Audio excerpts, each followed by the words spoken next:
everybody. I'm here to continue with episode 6 of the book club for the autism, and I'm going to read to you an excerpt from The World According to Mr. Rogers to start off. Listening is a very active awareness of the coming together of at least two lives. Listening, as far as I'm concerned, is certainly a prerequisite of love. One of the most essential ways of saying I love you is being a receptive listener. And I chose that quote specifically because a lot of times children with autism are considered nonverbal, so I think that it's more of not listening with our ears as much as is listening and with our eyes and with actions. They have a lot to say, a lot more than what people give them credit for, and I think that listening is in much more ways than just listening with our ears. So I'm going to continue on where Ms. Chavez left off in Uniquely Human, a different way of seeing autism. The importance of understanding behaviors. Once you understand the role emotional regulation and dysregulation play in autism, it's easy to see why deficit checklist approaches to treating autism prove ineffective.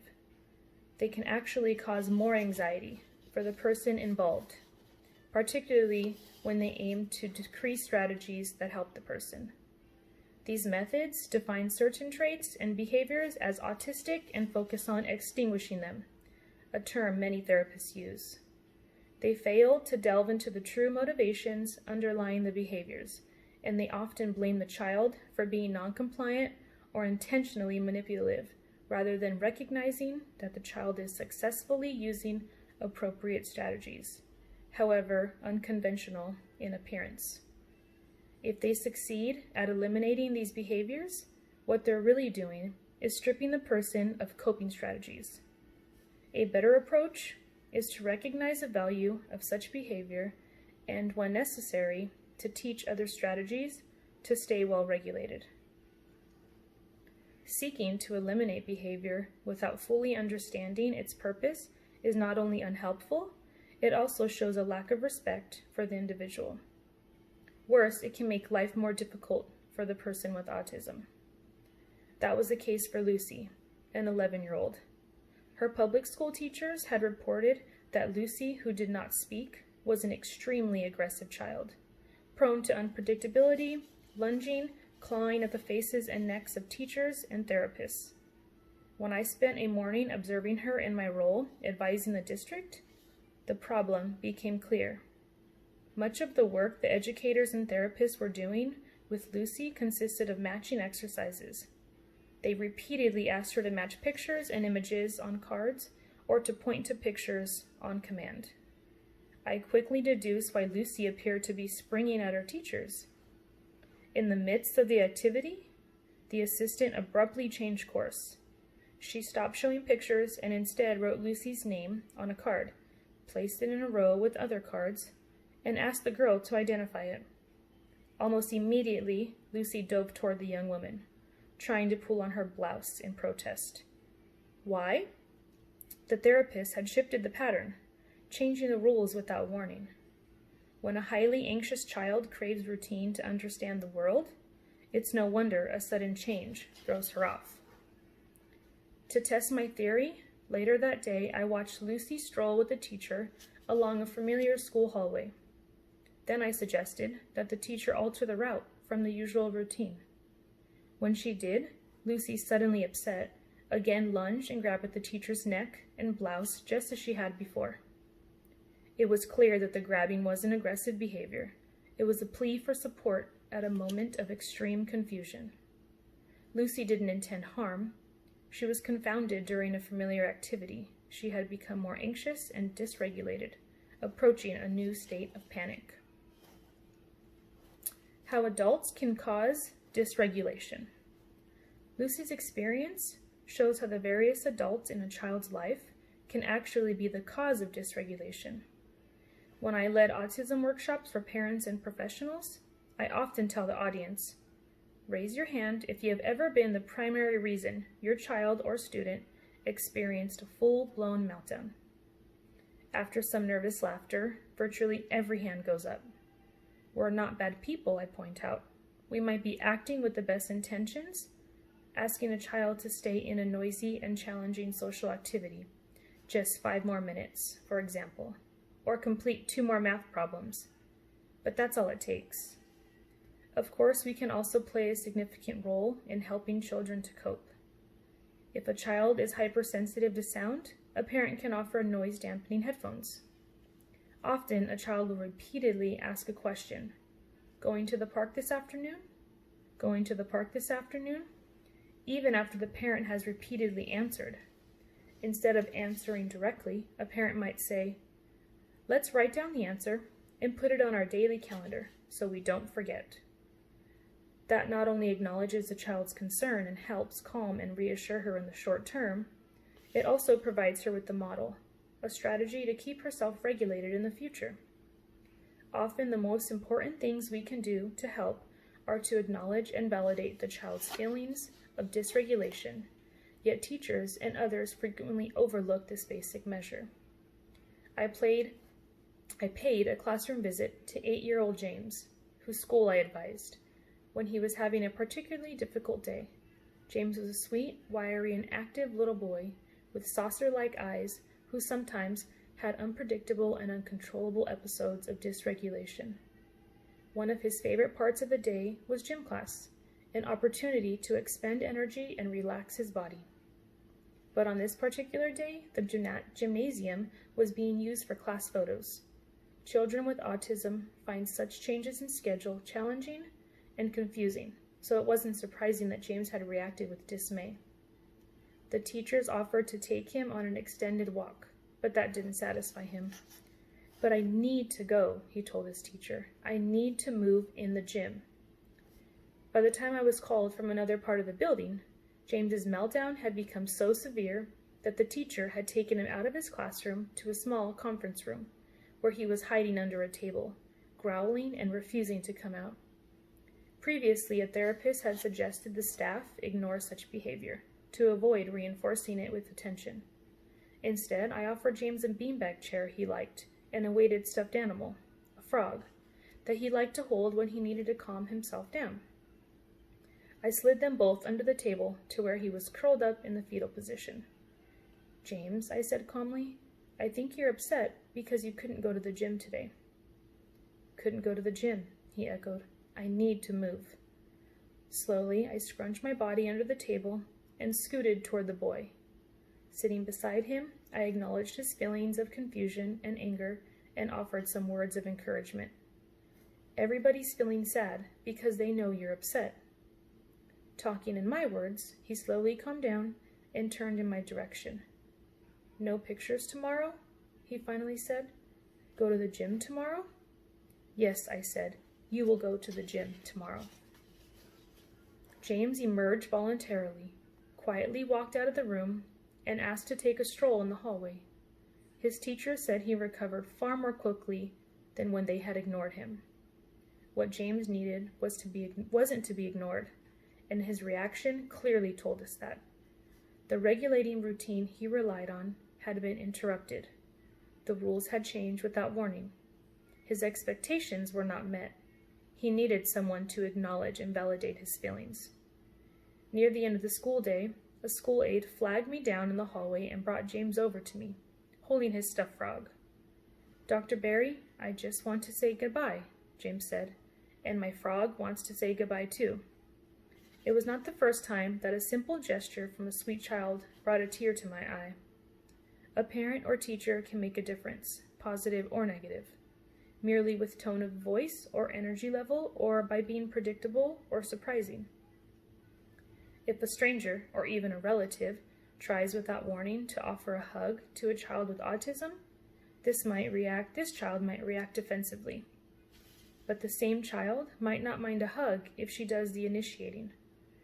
Once, when British friend Ross Blackburn visited the United States, I accompanied her to several speaking engagements where I introduced her to acquaintances. When people approached her with great excitement and energy, she would often step back, even recoil, stiffening her body and assuming a protective, guarded posture. But when people stood farther away, moved slowly, and spoke calmly, Ross responded with much greater ease and confidence. Sometimes offering the best support means suppressing your instinctive reaction. Barbara picked up her 4-year-old son Nick at preschool every day at 3 p.m. One day on her way there, she got a flat tire and had to wait 45 minutes for a tow truck. She alerted the school, but her son was so dependent on his fixed routine that she worried in the meantime how Nick would react. Would he panic? Would he have a meltdown?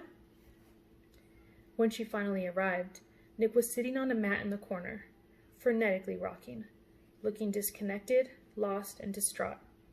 All the other children had been picked up, and he was the last one waiting. Feeling anxious herself, Barbara felt the urge to dash to reassure Nick. Instead, she walked over slowly and calmly sat down next to him. "Nick, honey, Mommy's here," she said in a soft, measured tone. "Everything's okay." Gradually, Nick looked up at her, stopped rocking, and echoed, "Mommy's here? Mommy's here? Mommy's here." He stood up, took her hand, and silently led her to the door. Barbara understood that to help Nick recover, she herself needed to stay well regulated. Her moment of restraint was emblematic of an important idea. Instead of trying to change how a person with autism reacts to us, we need to pay close attention to how we react to the person. The power of listening and building trust. I learned that lesson in a larger way from my experience with Jesse, the 8-year-old whose difficult behavior had proven such a problem at his former school. At his new school, where I consulted, we clearly had much work to do to help him. My approach, whenever possible, is to work as a member of a team rather than presuming I have all the answers. In collaboration, parents, teachers, therapists, administrators, and others involved in a child's life can develop and execute the best possible plan. When his new school team first assembled shortly after Jesse's arrival, nearly everyone agreed that Jesse wasn't aggressive, but rather defensive, scared, and confused. "We're going to have to build trust," I told the team. Jesse didn't speak, and since the previous school made compliance training, not social communication, its priority, he lacked an effective way of communicating. He didn't have control over how he spent his time, or even an understanding of what to expect, since his teachers didn't utilize visual schedules, which help prepare kids and make things more predictable. While his teachers and therapists had been focused on getting him to behave, he had been fighting to express himself and survive. He was routinely dysregulated and had no way to share how he felt or what he needed, other than for people to back off. His new school team immediately focused on giving him tools to communicate, using cards with picture symbols and photos, and always presenting him with choices to ensure that he felt some degree of autonomy and dignity. We gave him a schedule so he could know what to expect. He understood that he had severe sensory challenges, so an occupational therapist created a plan with various sensory strategies to help him regulate his body. As part of his morning routine, for instance, he would sit in a rocking chair in a quiet area in his classroom while an occupational therapist massaged his hands with lotion and then massaged his forehead. He found deep pressure calming. I once joked that they should have called the room Spa Jesse. Within weeks, the team had organized Jesse's photos and picture symbols into a communication book to help him express himself by pointing to what he wanted or wanted to do. This was before iPads. The book included activities he found regulating, such as running in the gym, head squeezes, massage, and listening to music. The therapist let him choose the hand or arm he wanted to have massaged and also taught him to massage himself. Now able to communicate, Jesse, previously so anxious and frightened that he was swatted away anyone who came near, became comfortable interacting with classmates and teachers for extended periods. He spent part of his days in mainstream classrooms, supported by an aide, and only a few months after his arrival, his teacher reported good news. For the first time in his new school, Jesse had flashed a broad smile. For the first time in his life, Jesse was delighted to head off to school each day. What was different? At the previous school, the staff had focused on getting Jesse to comply, to follow their plan, not on listening to him, not on communication. Now the focus was fostering social communication and finding ways to support a well-regulated emotional state. His new team gave him a sense of control over his life, not unlimited, open-ended control, but choices within a predictable structure. They taught him things he could do independently to feel a sense of control and stay well-regulated. They helped him understand that they were there to support him, not to control him. To be sure, he still had his share of struggles, but over time, Jesse opened up and clearly felt more comfortable in his classes, around people in his own skin. In middle school, Jesse continued to progress and took on 2 different jobs. Working with a classmate, he collected paper from classrooms for recycling. He also delivered mail to classrooms. Though Jesse wasn't a fluent reader, the staff established a color-coded system to help him sort the mail. In the process, he had opportunities to interact with adults and peers. With the help of a speech-generating device, Jesse carried on brief conversations with the teachers as he delivered the letters and packages each day. No tantrums, no hitting, no resistance, and lots of smiles based on lots of trust. The boy who had appeared to be so frightened, bruised, and alone was now staffing the school store, selling snacks and drinks to classmates and teachers, collecting money and making change. He celebrated completing middle school by attending the end-of-the-year dance with a friend. Later in high school, this teenager, who had once been so anxious and unpredictable that staff would steer clear of him in the hallways, worked as an assistant in the chemistry teacher. Jesse was so excelled at keeping the beakers and test tubes in order on the shelves with the help of a visual aid that the teacher said the lab had never been so organized. I clearly remember a moment at a team meeting when Jesse was 10. 2 years earlier, his mother had given up on the previous school district, frustrated and angry at the way Jesse was treated as a behavior problem. Now she looked at the table with the therapist, the teachers, and the staffers with tears in her eyes. "You saved my son's life," she told the group. If we had, it wasn't through the heroic measures or brilliant insights.